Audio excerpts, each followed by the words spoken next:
अरे गोरी, मुझे बहुत जोर से भूख लगी है। चलो चलो कालू जी, टोनी के खेतों से जाकर कुछ खा के आते हैं। उसके मीठे मीठे भुट्टे हैं। ओहो, मेरे मुंह में तो पानी आ रहा है।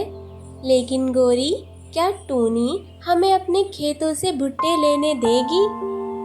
मांग कौन रहा है? कालू जी, हम तो चुरा कर खाएंगे। चुरा कर? चले, अब जल्दी चले। ऐसा कहकर कालू और गोरी दोनों ही टोनी के खेतों में चले जाते हैं। देखो कालू जी, टोनी तो यहाँ आसपास भी नहीं है। जल्दी जल्दी खा लो और फिर लेकर भी चलेंगे। हाँ गोरी, जल्दी ही खा रहा हूँ। तुम भी जल्दी जल्दी खा लो और फिर एक भुट्टा तुम और एक भुट्टा मैं, 2 भुट्टे ले जाएंगे और शाम को भी आराम से पेट भर कर खाएंगे। कालू और गोरी हमेशा ऐसे ही करते थे। टोनी के खेतों में आकर भुट्टे खाकर चले जाते थे। बेचारी गरीब टोनी, उसे तो पता भी नहीं चलता था। तभी वहाँ पर मिट्ठू आ जाता है। अरे कालू, गोरी, तुम यहाँ सब क्या कर रहे हो? टोनी के खेतों से भुट्टे चुरा कर खा रहे हो। टोनी बहन को अगर पता चला तो तुम्हारा बुरा हाल कर देंगी। अरे मिट्ठू भैया, तुम बुरा क्यों मान रहे हो? आ जाओ, तुम भी खा लो।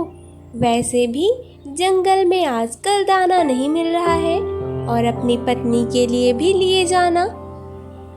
मिट्ठू भी उनकी बातों में आ जाता है और वह भी भुट्टे चुरा कर खाने लगता है। तभी वहाँ पर टुन्नू चिड़ा और टूनू चिड़िया आ जाती है। शर्म करें आप लोग, कैसे पड़ोसी हैं, अपने ही पड़ोस के खेतों से भुट्टे चुरा कर खा रहे हैं। टोनी बहन, हमें बहुत जोर की भूख लग रही थी, हमें माफ़ कर दो। हम आगे से कभी नहीं खाएंगे, प्लीज़ हमें जाने दो। ठीक है, पर आगे से आप लोग ऐसा कभी मत करना। और मिट्ठू भैया, आपसे तो मुझे बिल्कुल भी उम्मीद नहीं थी। सभी पक्षी शर्मिंदा होकर वहाँ से चले जाते हैं।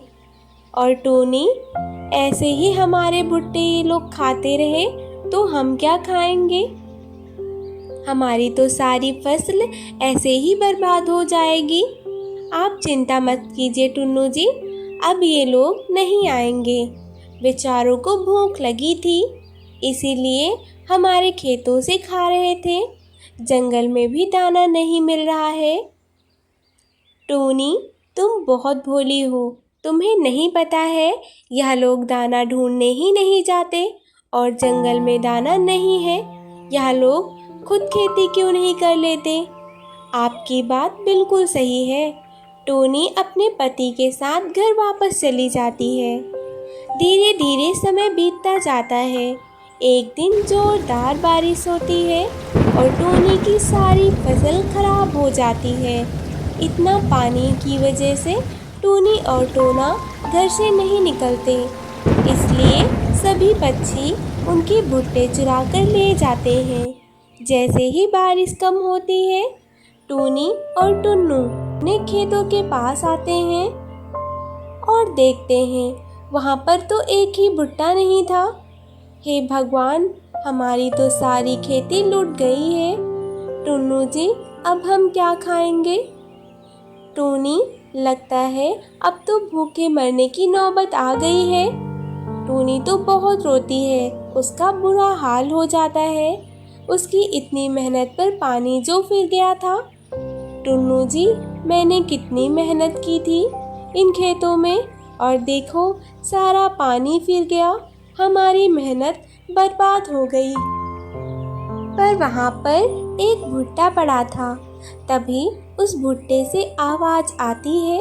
वह कहता है, टोनी, क्या हुआ?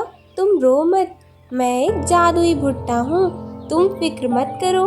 तुम्हें अब जादुई भुट्टे को घर देता हूँ और तुम उसमें आराम से रहोगी, तुम्हें कोई दिक्कत नहीं होगी और जादुई भुट्टे में तुम्हें खाना पीना भी मिलेगा।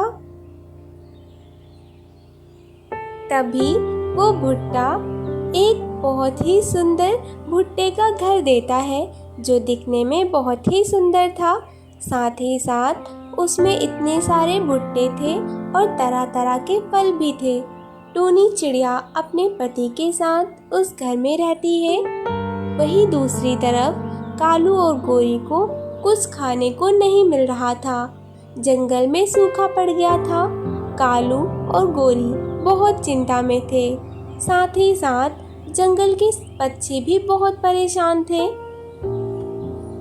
तभी टूनी और टुन्नू मिलकर सब पक्षियों की मदद करते हैं और अपने जादुई घर से कुछ भुट्टे लाकर पक्षियों को देते हैं।